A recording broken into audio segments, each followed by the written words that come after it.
Good morning, I'm Eric Pillar, and I'm going to briefly introduce Twine, the platform that you'll use to create your hypertext for our class.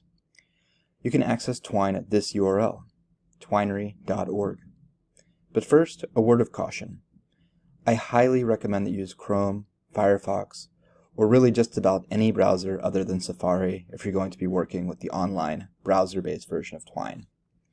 Simply put, Safari and Twine don't play nice together. But if you do forget and you create your Twine hypertext in Safari and need to save your work, let me know. I can send you some step-by-step instructions so that all is not lost. You can download a desktop version of Twine for Windows, Mac, or Linux, or you can use it online.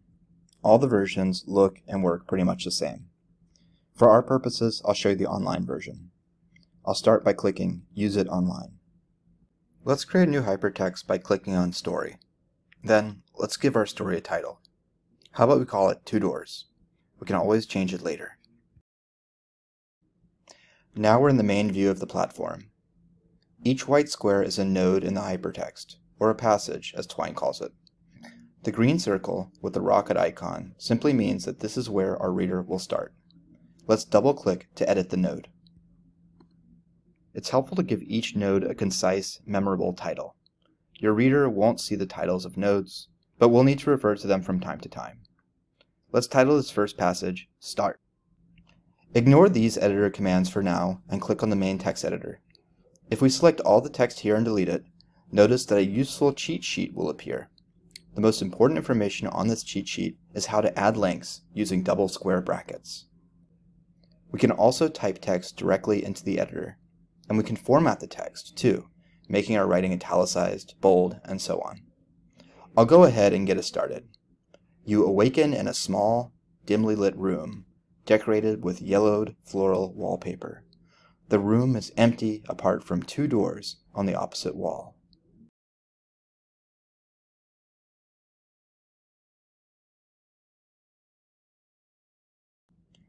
Now we want to create choices, one for each door. So let's type, open the left door in double square brackets, and then open the right door below it. Click outside the editor and we'll return to the overview screen. Notice that now we have two new passages, one for each choice. If we double-click, we can edit them. A ferocious tiger appears and devours you. The end. Or, gold. The room is full of gold. I wonder what was behind the other door.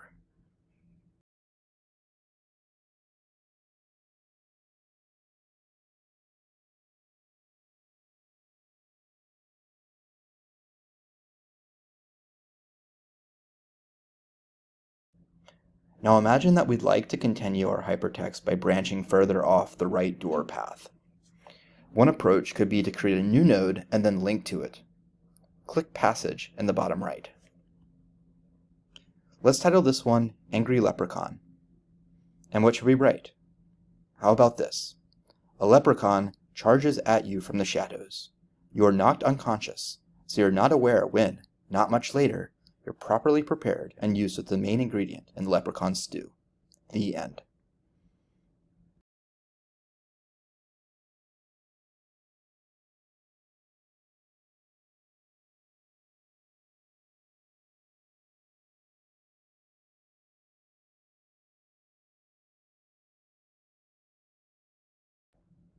Of course, we need to link this node to the rest of our hypertext. So let's return to open the right door. Then we'll type the following. Double square brackets, you hear a rustling behind a pile of gold. What's that? Question mark.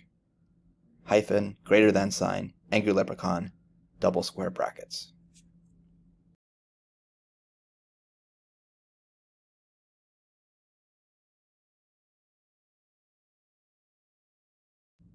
The arrow that we created with a hyphen and the greater than sign allows us to create a hyperlink whose text is different than its destination.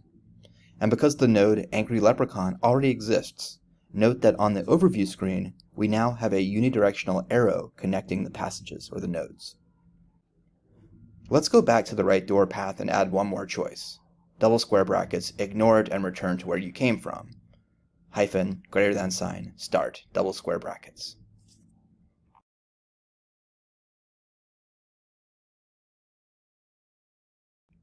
Now we can test our hypertext. Click play in the bottom right. Now let's play through to ensure everything is working as intended.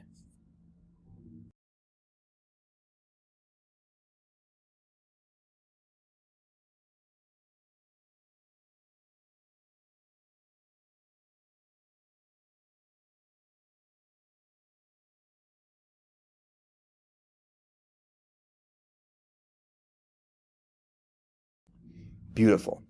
Our final step is to export our hypertext as an HTML file so that others can use it. Click on the title of the story in the lower left-hand corner and choose Publish to File. Save the HTML file wherever you like.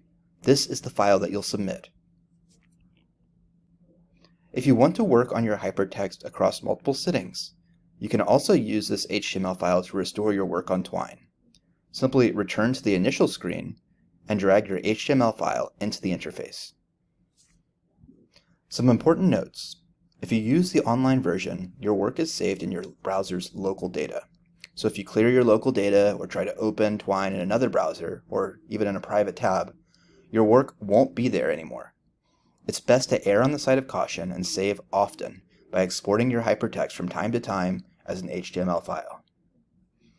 There are many more advanced features that I haven't shown you. I find the variable and conditional statement macros for if-then statements really useful personally. If you want to give those a shot, click on Help on the main screen and you'll be taken to the Twine Cookbook. Also, the default story format is Harlow.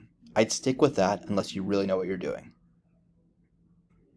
Hopefully this quick and dirty introduction helps. Please let me know if you have any questions. And again, please don't use the browser version of Twine in Safari.